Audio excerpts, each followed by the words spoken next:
जय हिंद दोस्तों। मैं अविनाश आप सभी का स्वागत करता हूं ड्रीम सक्सेस एकेडमी में। दोस्तों आज के वीडियो में हम लोग अग्निवीर के प्रीवियस ईयर क्वेश्चन पेपर को कवर करेंगे। ठीक है, देखिए यह जो है आपको ओरिजिनल क्वेश्चन पेपर है जो कि 13 नवंबर 2022 को जो अग्निवीर का एग्जाम हुआ था उसमें पूछा गया था। ठीक है, तो ठीक इसी तरह के प्रश्न जो है आपको एग्जामों में आएंगे।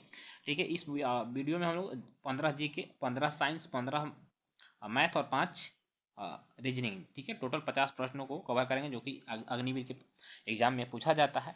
यदि आपको वर्दी लेनी है तो दोस्तों जी तोड़ मेहनत आप पिछले बाकी के जो बचे हुए दिन हैं इसमें करिए और आपको जो है सफलता मिलेगी। देखिए इस सेट को जब आप लगाइएगा तो सेट को लगाते समय ये भी आप ध्यान दीजिएगा कि जो क्वेश्चन है उस वह जो है किस चैप्टर से आ रहा है, कहाँ से आ रहा है, और उसी से मिलता जुलता क्वेश्चन आप जो है कोशिश करिएगा पढ़ने का, ताकि आपको जो है एग्जाम में इससे हेल्प हो पाए। ठीक है, तो चलिए स्टार्ट करते हैं आज का सेशन। आपको बता दूं यदि चैनल पर पहली बार तो चैनल को सब्सक्राइब करके बेल आइकन को जरूर प्रेस कर लीजिए ताकि इसी तरह का वीडियो आपको मिलता रहे। ठीक है, चलिए ये जो क्वेश्चन पेपर है आपको आर्मी जीडी अग्निवीर का ओरिजिनल क्वेश्चन पेपर है जो कि 13 नवंबर 2022 ईस्वी को लिया गया था। ठीक है, चलिए ये क्वेश्चन नंबर 1 है। एक बार आप लोग जो है प्लीज सेशन को लाइक कर दीजिए। थोड़ा सा आपको यहाँ पे जो है धुंधला दिखाई दे रहा हो, किंतु मैं इसको जो है पढ़कर स्पष्ट कर दे रहा हूँ। ठीक है, ध्यान से सुनिएगा। क्वेश्चन नंबर 1 है कि इंदिरा गांधी गोल्ड कप, याद रखें इंदिरा गांधी गोल्ड कप किस खेल से संबंधित है? तो यह आपको हॉकी से संबंधित है। ठीक है, देखिए हॉकी से संबंधित और भी जो है इम्पोर्टेंट कप है वो आपको बता देता हूँ, जैसे कि आगा खां कप हो गया, बीटन कप हो गया तथा नेहरू ट्रॉफी, यह भी आपको हॉकी से संबंधित है। ठीक है, बैडमिंटन से संबंधित यदि बात करें तो थॉमस कप का आप लोग नाम सुने होंगे, काफ़ी इंपॉर्टेंट जो है ये क्वेश्चन है। ठीक है, थॉमस कप बैडमिंटन से संबंधित है। उबेर कप का संबंध आपको बैडमिंटन से है। ठीक है, फुटबॉल से बात करें तो संतोष ट्रॉफी का संबंध फुटबॉल से है। ठीक है, क्रिकेट से बात करें तो क्रिकेट से ईरानी ट्रॉफी, रणजी ट्रॉफी, ये आपको क्रिकेट से संबंधित है। ठीक है, तो आशा करता हूँ आपको सारे जो है इन चारों जो है खेलों के इंपॉर्टेंट जो कप है वो याद हो गए होंगे। क्वेश्चन नंबर 2 है कि भारत में उच्चतम पठार कौन सा है? देखिए उच्चतम मतलब भारत में सबसे जो ऊंचा पठार है वह कौन सा है? ठीक है, तो इनमें से यदि बात करें तो यह लद्दाख का पठार हो जाएगा। ठीक है, क्योंकि जो हिमालयी पर्वत है वह नवीन पर्वत है। कैसा? वह नवीन मोड़दार पर्वत है, यानी कि इन सब से बाद में यह पठार बना है, इसलिए यह वलित पर्वत के रूप में जाना जाता है। और जो नवीन पर्वत होता है वो आपको ऊंचाई में अधिक होता है। ठीक है, छोटा नागपुर का पठार यह झारखंड तथा बिहार में स्थित है। नेक्स्ट क्वेश्चन देखेंगे, बिहार राज्य से अलग कर बनाया गया राज्य था। देखिए कितना आसान क्वेश्चन है। हाँ, तो वही वही बता रहे हैं, यदि बेसिक चीज़ें मालूम हुई तो क्वेश्चन आसान आसान क्वेश्चन है। बिहार राज्य से अलग हुआ था झारखंड, कब हुआ था? 2000 में हुआ था। ठीक है, 15 नवंबर भी याद रखिए, 15 नवंबर 2000 को बिहार से जो है झारखंड अलग होकर एक जो है अलग राज्य बना। ठीक है, छत्तीसगढ़ देखिए 2000 में 3 राज्य अलग हुए। उत्तराखंड यूपी से अलग होकर राज्य बना था, छत्तीसगढ़ एमपी से अलग होकर राज्य बना था, और झारखंड जो यह बिहार से अलग होकर राज्य बना था। ठीक है, चलिए दोनों तीनों ही 2000 में अलग हुए थे। नेक्स्ट क्वेश्चन है कि संसद के सम्मिलित सत्र की अध्यक्षता कौन करता है? तो संसद का जो सम्मिलित सत्र है इसकी अध्यक्षता आपको लोकसभा का अध्यक्ष करता है। संसद की जो संयुक्त अधिवेशन होता है उसको बुलाता राष्ट्रपति है। ठीक है, और अध्यक्षता उसका लोकसभा का अध्यक्ष करता है। उपराष्ट्रपति के बारे में आपको बता दूं, जो उपराष्ट्रपति होता है, ठीक है, यह आपको राज्यसभा, ठीक है, राज्यसभा का पदेन अध्यक्ष होता है। ठीक है, जैसे कि संसद में 3 पार्ट होते हैं, संसद के 3 अंग होते हैं, राष्ट्रपति, लोकसभा तथा राज्यसभा। ठीक है, चलिए अगला क्वेश्चन है कि नालंदा विश्वविद्यालय किस राज्य में स्थित है? आप सभी को पता होगा यह जो है बिहार में स्थित है, और यह जो है भारत का दूसरा विश्वविद्यालय था। ठीक है, विश्व का यदि आपका पहला विश्वविद्यालय पूछे तो तक्षशिला विश्वविद्यालय हो जाएगा। ठीक है, नालंदा विश्वविद्यालय इसके बाद में बना था। ठीक है, जो कि काफ़ी अपने शिक्षाओं के लिए विश्व विख्यात था। और इसको बनाया किसने था? तो याद रखा, नालंदा विश्वविद्यालय को कुमार गुप्त जो कि गुप्त वंश का शासक था, इनके द्वारा बनाया गया था। इसके बाद जो पाल वंश था, मौर्य वंश के शासकों ने भी नालंदा विश्वविद्यालय को समय समय पर जो है वित्तीय सहायता देकर इसके जो है उत्थान में कार्य किए थे। अगला क्वेश्चन है कि इनमें से किसके पक्ष में नेहरू जी थे पर गांधी जी नहीं थे? देखिए नेहरू जी जो है भारी औद्योगिकरण के पक्ष में थे, किंतु गांधी जी इसके पक्ष में नहीं थे। ठीक है, अगला क्वेश्चन है कि पानी का सबसे शुद्ध स्रोत कौन सा है? तो पानी का जो सबसे शुद्ध स्रोत है यह आपको वर्षा का पानी। देखिए वर्षा का जो पानी होता है ना वो शुद्ध पानी होता है। ठीक है, चलिए नेक्स्ट क्वेश्चन है कि संयुक्त राष्ट्र संघ कि सुरक्षा परिषद में सदस्यों की संख्या कितनी होती है। देखिए यूएनओ में सदस्यों की संख्या टोटल जो होती है, याद रखिएगा, यह 15 होता है। कितना? टोटल 15 होता है। ठीक है, 15 में आपको 10 अस्थायी सदस्य होते हैं और 5 जो है आपको अस्थायी सदस्य होते हैं। और देखिए जो मैक्सिमम शक्तियाँ होती है यह आपको 5 अस्थायी सदस्यों के पास ही होता है। और ये 5 अस्थायी सदस्य कौन कौन से देश हैं, तो याद रखिएगा, पहला फ्रांस हो जाएगा, ठीक है, दूसरा आपको यूएसए हो जाएगा, तीसरा आपको चाइना हो जाएगा, ठीक है, चौथा आपको रूस हो जाएगा और पांचवा आपको ब्रिटेन हो जाएगा। ठीक है, ये 5 ऐसे देश हैं जिनका संयुक्त राष्ट्र संघ में जो है अस्थायी सदस्यता है। बाकी जो 10 मेंबर होते हैं, 10 सदस्य होते हैं, यह आपको प्रत्येक 2 वर्षों के लिए चुने जाते हैं क्रम वाइज। ठीक है, देशों के क्रम वाइज यह जो है चुने जाते हैं। तो याद रखिएगा, यदि ये 5 में से कोई एक भी वीटो शक्ति का अपना प्रयोग कर देता है, ठीक है, तो कोई भी विधेयक पास नहीं होगा। ठीक है, तो याद रखिएगा, संयुक्त राष्ट्र संघ की सुरक्षा परिषद में टोटल जो है 15 सदस्य होते हैं। ठीक है, जिसमें से 10 जो है अस्थायी होते हैं, इसे भी याद रखें, और 5 जो है अस्थायी होते हैं। तो ये भी कभी कभी क्वेश्चन पूछ देगा कि यूएनओ में के जो सुरक्षा परिषद है उसमें कितने देश जो है अस्थायी सदस्य हैं, तो याद रखिएगा 5 देश अस्थायी सदस्य हैं। ठीक है, चलिए नेक्स्ट क्वेश्चन है कि कौन से शहर को भारत में मैनचेस्टर कहा जाता है। तो मैनचेस्टर भारत में जो अहमदाबाद को मैनचेस्टर कहा जाता है। मुंबई जो है भारत की वित्तीय राजधानी है। अगला क्वेश्चन है सबसे पहले चांद पर मनुष्य को किस देश ने भेजा था। देखिए चांद पर जाने वाला पहला व्यक्ति था नील आर्मस्ट्रांग और यह यूएसए का रहने वाला था। ठीक है, सरदार सरोवर परियोजना किस नदी पर स्थित है। तो सरदार सरोवर परियोजना यह आपको नर्मदा नदी पर स्थित है। किस नदी पर? नर्मदा नदी पर। ठीक है, देखिए दक्षिण भारत की जो सबसे लंबी नदी है गंगा, यह गोदावरी नदी है। और भारत की सबसे लंबी नदी यह आपको गंगा नदी है। ठीक है, बिहार के शोक के नाम से कोसी नदी को जाना जाता है। नेक्स्ट क्वेश्चन है कि ध्यानचंद का संबंध कौन सा खेल से है। तो ध्यानचंद का संबंध हॉकी से है। और इन्हीं के जन्म दिवस पर प्रत्येक वर्ष 29 अगस्त को, याद रखिएगा, 29 अगस्त को राष्ट्रीय खेल दिवस मनाया जाता है। क्या? राष्ट्रीय खेल दिवस मनाया जाता है। ठीक है, चलिए नेक्स्ट क्वेश्चन देखिएगा, बीसीजी का टीकाकरण डैश से मुक्ति प्राप्त करने के लिए है। यानी बीसीजी का जो टीका दिया जाता है किससे मुक्ति प्राप्त करने के लिए दिया जाता है। तो ये आपको क्षय रोग या तपेदिक के लिए बीसीजी का टीका दिया जाता है। ठीक है, देखो दोस्तों, जितने भी क्वेश्चन आपको यह अग्निवीर के परीक्षा में पूछे हुए प्रश्न है, तो आप क्वेश्चन जो किस जो है चैप्टर से आ रहा है, एक बार इसको जरूर जो है समीक्षा इसका कर लीजिएगा। ठीक है, ताकि आपको इससे रिलेटेड क्वेश्चन और भी पढ़ने आसानी हो और आप उस चैप्टर को ही हिट कर पाए जहाँ से क्वेश्चन पूछ रहा है। ठीक है, शेख हसीना वाजेद किस देश की प्रधानमंत्री है। तो शेख हसीना जो है यह आपको बांग्लादेश की प्रधानमंत्री, कहाँ की? बांग्लादेश की प्रधानमंत्री हैं वर्तमान में। ठीक है, इंग्लैंड के वर्तमान में जो प्रधानमंत्री हैं यह ऋषि सुनक हैं। कौन है? ऋषि सुनक है, जो कि भारतीय मूल के किंतु ब्रिटिश नागरिक हैं। इजराइल के प्रधानमंत्री नेतन्याहू हैं। क्वेश्चन नंबर 15 है कि निम्नलिखित में किस भारतीय राज्य में रेलवे स्टेशन नहीं है। देख रहे हैं, तो देखिए सिक्किम एक ऐसा राज्य है जहाँ पर अभी तक रेलवे स्टेशन नहीं बना है। ठीक है, नहीं रेलवे वहाँ पे नहीं चलती है, रेलवे का आवागमन नहीं है क्योंकि यह पहाड़ी राज्य है। बाकी इन सभी में जो है आपको रेलवे है। चलिए आगे सेशन 2 है, यानी भाग 2 में सामान्य विज्ञान के जो प्रश्न 15 प्रश्न है। ठीक है दोस्तों, क्वेश्चन नंबर 16 है। ठीक है, आपको सामान्य विज्ञान से देखिए ये क्या दिया, एसआई मात्रक पूछ दिया। किसका? विद्युत शक्ति का। विद्युत शक्ति का एसआई इकाई क्या है, यानी कि तो इससे विद्युत शक्ति का एसआई मात्रक जो होता है वाट होता है। ठीक है, विद्युत धारा यदि पूछते, विद्युत धारा का एसआई मात्रक एम्पियर होता है। ठीक है, ओम विद्युत प्रतिरोध का एसआई मात्रक जो होता है, प्रतिरोध का एसआई मात्रक आपको ओम होता है। ठीक है, और विभवांतर का एसआई मात्रक याद रखिएगा, विभवांतर का एसआई मात्रक वोल्ट होता है। ठीक है, तो चारों को हम लोगों ने देख लिया। आगे क्वेश्चन नंबर 17 देखेंगे। क्वेश्चन 17 कह रहा है कि ध्वनि का वेग हवा में किस पर निर्भर नहीं करता है। यानी ध्वनि का जो वेग है यह किस पर निर्भर नहीं करता, तो यह दाब पर जो है निर्भर नहीं करता। ठीक है, बाकी ताप पर निर्भर करता है, क्योंकि ताप बढ़ेगा तो ध्वनि का वेग बढ़ जाएगा आपका। ठीक है, अगला क्वेश्चन है कि सूर्य ग्रहण तब होता है जबकि, देखिए इसके लिए मैं आपको एक ट्रिक बता रहा हूँ। ठीक है, ऐसा क्या होता है, आदमी कन्फ्यूज होता है कब होता है कि सूर्य चंद्रमा जब सूर्य और पृथ्वी के बीच में आ जाता है, या पृथ्वी जब चंद्रमा तथा सूर्य के बीच में आ जाता है। तो आपको कुछ नहीं याद करना है, याद रखना एस एम और ई याद करना है। ठीक है, ये आपको सूर्य ग्रहण के लिए है। क्या?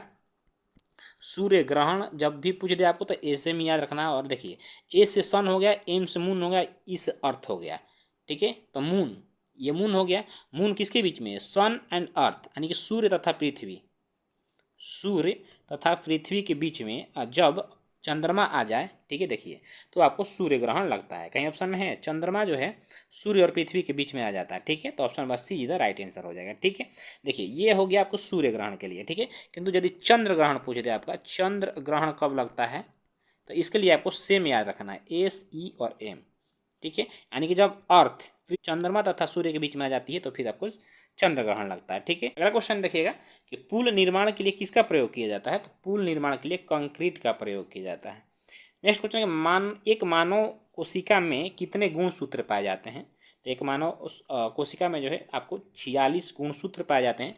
यदि यहीं आपको जोड़ा पूछे तो कितने जोड़ा पूछे गुणसूत्र पाए जाते हैं, तो फिर आपको आंसर हो जाएगा 23 जोड़ा गुणसूत्र पाए जाते हैं। ठीक है, सिर्फ गुणसूत्र पूछे तो 46 हो जाएगा, क्योंकि एक गुणसूत्र में 2 होता है, तो 23 दूनी 46। ठीक है, नेक्स्ट क्वेश्चन है कि वायुमंडल में N2 का मतलब है नाइट्रोजन। ठीक है, नाइट्रोजन कितना प्रतिशत है, तो 78% है। निम्न में से कौन सा नाइट्रोजन उर्वरकों का मूल संघटक है, तो उर्वरकों का मूल संघटक यूरिया है। ठीक है, जिसमें 46% जो है आपको नाइट्रोजन होता है, यूरिया में 46% नाइट्रोजन होता है। ठीक, याद रखिएगा। क्वेश्चन नंबर 23 है कि शरीर में लोहे की कमी से क्या होता है। देखिए जब कभी भी हमारे शरीर में लोहे की, ठीक है, यानी हीमोग्लोबिन की कमी हो जाती है तो फिर एनीमिया रोग हो जाता है। इंसुलिन की, देखिए इंसुलिन की जब कमी हो जाती है हमारे शरीर में इंसुलिन की, तो फिर मधुमेह रोग होता है। ठीक है, विटामिन ए के कारण रतौंधी रोग होता है। नेक्स्ट क्वेश्चन है कि निम्न में कौन सा स्रोत जो है अननवीनीकृत है, तो यह जो है आपको कोयला भंडार जो अननवीनीकृत है, क्योंकि कभी ना कभी यह कोयला भंडार खत्म हो जाएगा। ठीक है, नेक्स्ट क्वेश्चन है निम्न में कौन सा पदार्थ जो है प्रदूषण के लिए जिम्मेदार है। आप सभी को पता होगा कि प्रदूषण के लिए जिम्मेदार धुआं हो जाता है, सल्फर डाइऑक्साइड हो जाता है, ठीक है, और कार्बन डाइऑक्साइड CO2, यानी ये जो तीनों हैं ये तीनों उत्तरदायी हैं, तो उपयुक्त में से सभी आपका आंसर हो जाएगा। ठीक है दोस्तों, एक बार आप लोग जो है सेशन को जरूर लाइक करें, साथ ही साथ अपने दोस्तों में भी इसे शेयर करें। आपके एग्जाम तक, ठीक है, कब एग्जाम है आपको 22 अप्रैल को आपका एग्जाम है, तो आपके एग्जाम तक जो है कंटिन्यू प्रैक्टिस सेट जो है अग्निवीर का कराया जाएगा। तो इसके लिए ज़रूरी है कि आप जुड़ जाएं, चैनल को सब्सक्राइब करके बेल आइकन को जरूर प्रेस कर लीजिएगा, ताकि वीडियो आपको डेली बेसिस पर मिलता रहे। ठीक है, और मेरी कोशिश रहती है कि मैं आपको अच्छे से अच्छे एक्सप्लेन करके बताऊं, ताकि चीज़ें जो है आप आसानी से समझ पाएँ और अधिक से अधिक क्वेश्चन आप अटेम्प्ट कर पाएँ। ठीक है, देखिए यहाँ पूछ रहा है सबसे छोटी कोशिका क्या है, तो माइकोप्लाज्मा जो है यह सबसे छोटी कोशिका है। ठीक है, सबसे बड़ी कोशिका तंत्रिका कोशिका होता है। चलिए नेक्स्ट क्वेश्चन 27 नंबर है आपका कि सबसे बड़ा स्तनपायी जीव कौन सा है। देखिए सबसे बड़ा स्तनपायी जीव ब्लू व्हेल है, ब्लू व्हेल है, और यह क्या है, एक मछली है।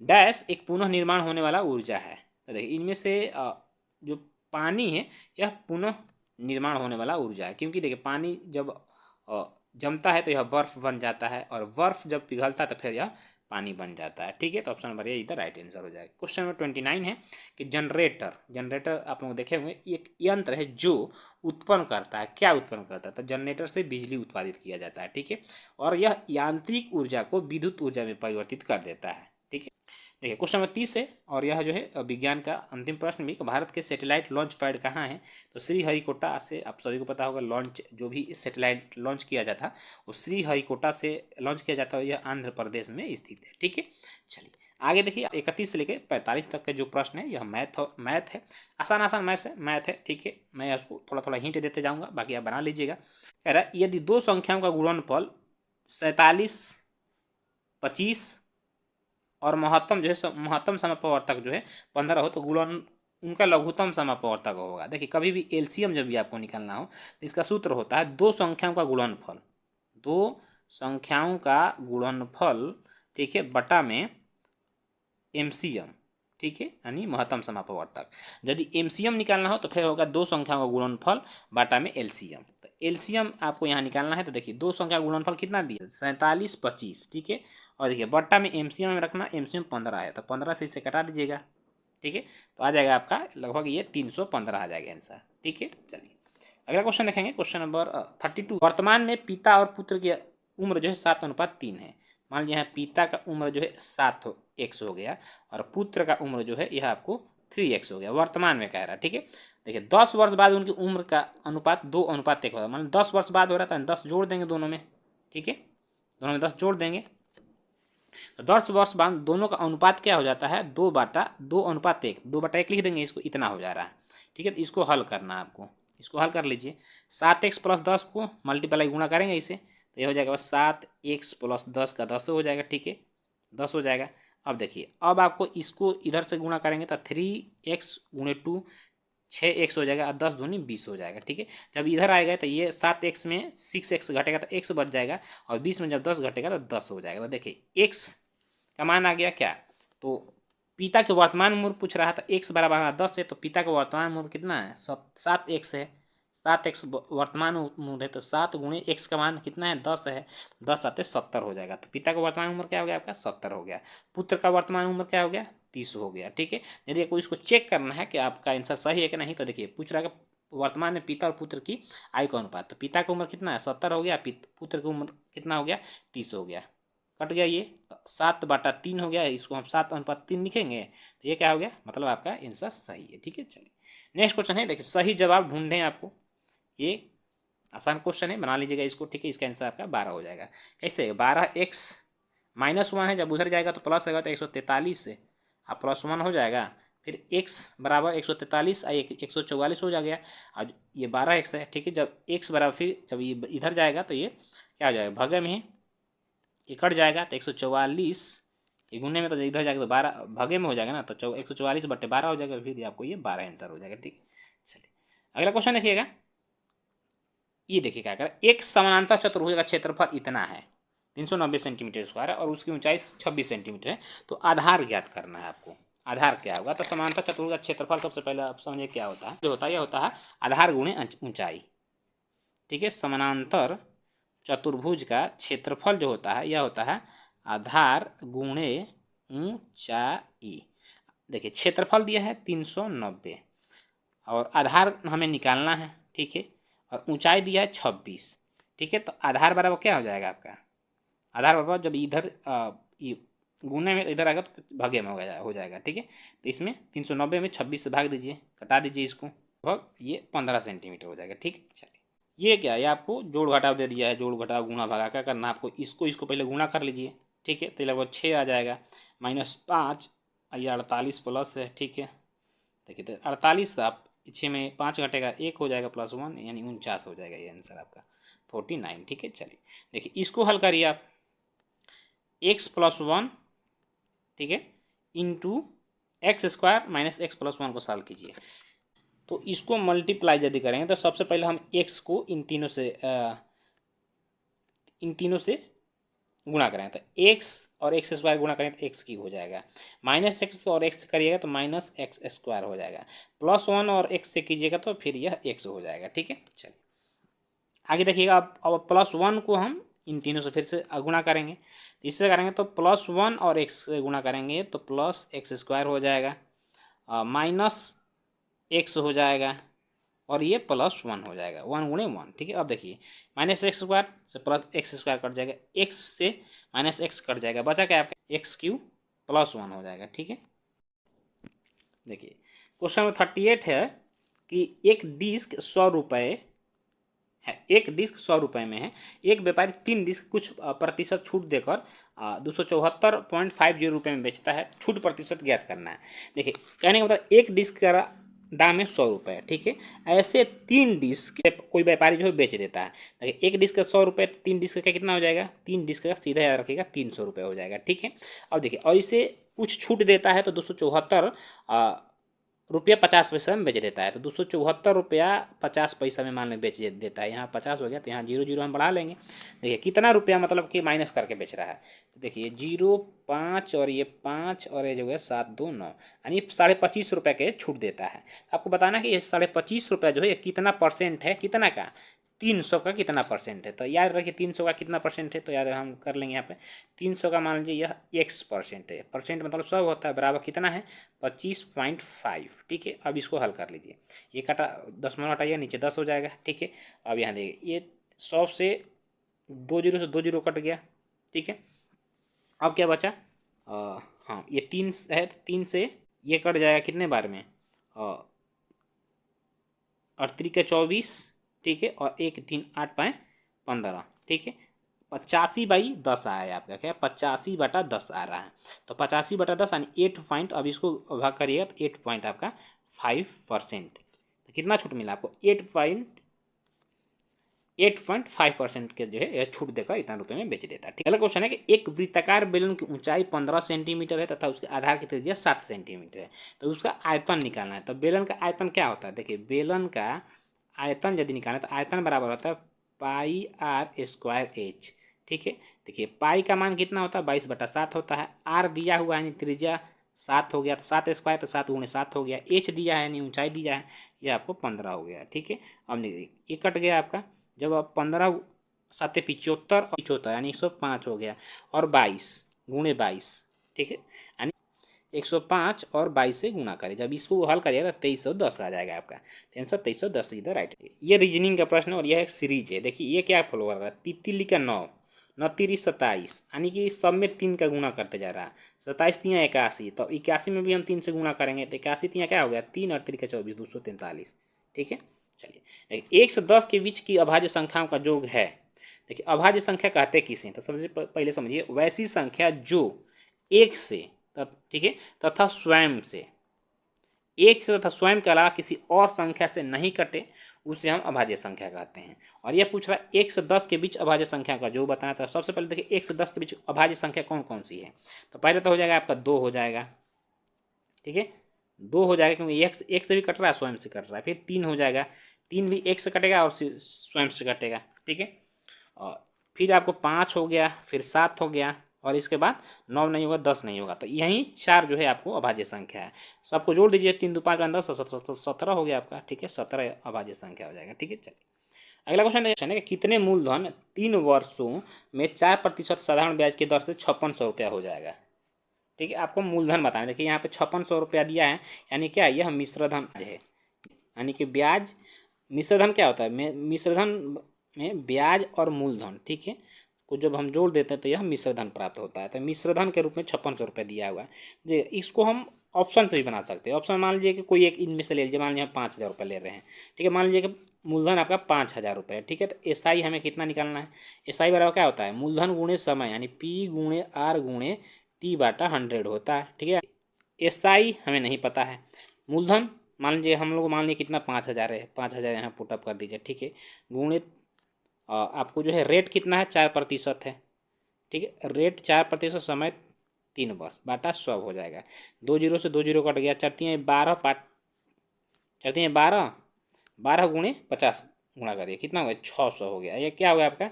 एसआई, यानी कि सिंपल इंटरेस्ट जो है 600 हो गया। अब मूलधन कितना दिया है? मूलधन हम लोग माने हैं 5000 रुपये। ठीक है, तो जब मूलधन और इंटरेस्ट को हम जोड़ देंगे तो फिर आपका मिश्रधन निकाल जाएगा। तो 5000 अब प्लस 600 जोड़ देंगे तो कितना हो गया? ये 5600 हो गया आपको, नहीं तो 5600 प्राप्त होगा कब? जब हमारा मूलधन 5000 आएगा, तब हमारे इधर राइट आंसर हो जाएगा। क्वेश्चन नंबर देखिए 44 है, कह रहा है कि 120 किलोमीटर की दूरी तय करने के दौरान एक कार 80 किलोमीटर की दूरी को 20 किलोमीटर प्रति घंटा के गति से तय करती है। देखिए मान लीजिए ये पूरी दूरी जो है, ठीक है, यहाँ से यहाँ के बीच की दूरी 120 किलोमीटर है। ठीक है, देखिए 120 किलोमीटर यह 2 टाइम में और 2 जो है रेशियो में तय करता था।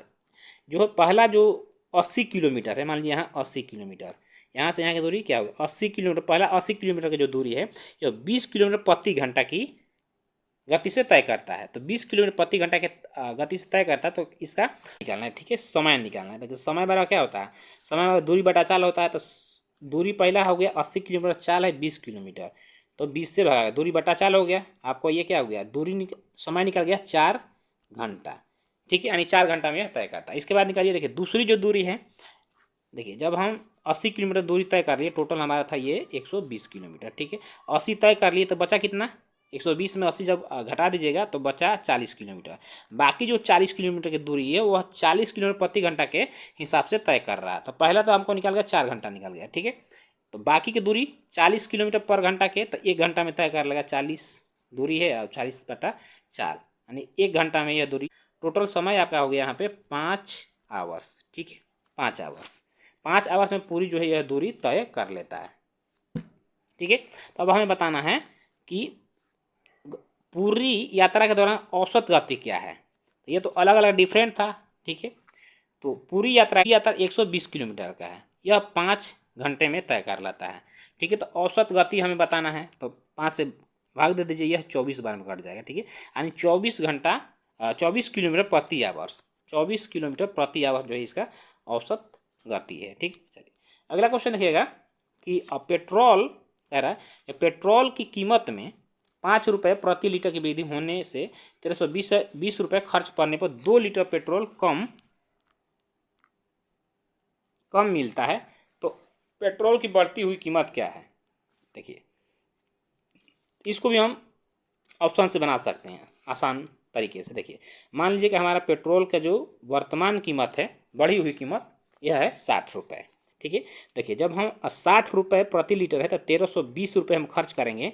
ठीक है, 1320 रुपये में क्या लीटर लेंगे, तो 60 से भाग कर दीजिए, 6 दूनी 12 और 6 दूनी 12, यानी कि 22 लीटर जो है हम तेल लेंगे। ठीक है, यदि 60 रुपये प्रति लीटर है तो। किंतु यह बढ़ा हुआ कीमत है, कितना बढ़ा है, 5 रुपया बढ़ा। तो जब 5 रुपया बढ़ा है तो इससे पहले मान लीजिए कितना था, इससे पहले 55 रुपये था, तभी तो 5 रुपया बढ़ा तो ये 60 हो गया। तो मान लीजिए 55 रुपये था, तो 55 रुपये के हिसाब से यदि हम बात करें तो 1320 रुपये यदि हम खर्च करेंगे तो 55 रुपये के हिसाब से कितना लेंगे, तो इसे कटाइएगा तो लगभग ये 24 लीटर हो जाएगा। ठीक है, यानी कि पहले जो दाम था 55 रुपये लीटर प्रति लीटर था, तो 1320 रुपये में हम 24 लीटर तेल लेते थे। किंतु 5 रुपये दाम बढ़ गया तो 60 रुपये हो गया, और जब 60 रुपये हो गया तो हम 1320 रुपये में सिर्फ 22 लीटर ही तेल ले रहे हैं। तो कितना का अंतर हो गया, 2 लीटर हमें क्या मिल रहा है, 2 लीटर कम तेल मिल रहा है। वहीं कहा कि पेट्रोल की बढ़ी हुई कीमत क्या है, जब हमें यहाँ देखिए, यहाँ गए देखिए। ठीक है, खाने में 2 लीटर पेट्रोल कम मिलता है, तो 2 लीटर पेट्रोल कम मिलता है जब हम 60 रुपये वर्तमान कीमत होगा तो। ठीक है, तो ऑप्शन नंबर ये इधर राइट आंसर। ठीक है, चलिए नेक्स्ट क्वेश्चन है आपको यहाँ से तर्क शक्ति है। देखिए भाग 4 जो है यह तर्क शक्ति है, यानी रीजनिंग है। ये ब्लड एंड रिलेशन जो है 46 नंबर क्वेश्चन है, आसान क्वेश्चन है, समझिएगा इसको। एक फोटो की तरफ संकेत करते हुए लता ने कहा कि, देखिए सबसे पहले समझिए, यहाँ पर मान लीजिए एक फोटो रखा हुआ है। ठीक है, इसकी ओर इशारा करते हुए लता ने कहा कि यह मेरे दादा के इकलौते बेटे, यहाँ मान लीजिए लता के ये दादा हैं। ठीक है, दादा के इकलौते बेटे, मान लीजिए इकलौता बेटा हो गए। ठीक है, बेटे के बेटा हैं, ये जो है इनके बेटा हैं। ठीक है, फोटो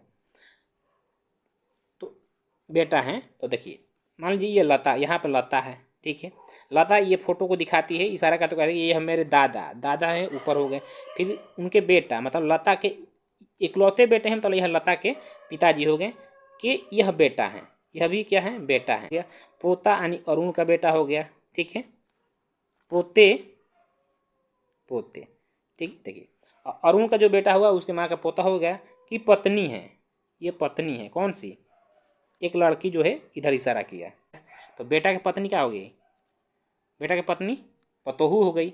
तो कह रहा है कि अरुण का संबंध पूछ रहा, अरुण का संबंध लड़की से कैसा है, तो यह ससुर जी का संबंध है। ठीक है, ससुर जी का। ठीक है, चलिए अगला क्वेश्चन देखिएगा, कितने एक हैं जिनके आगे 9 और पीछे 6 आ रहे हैं।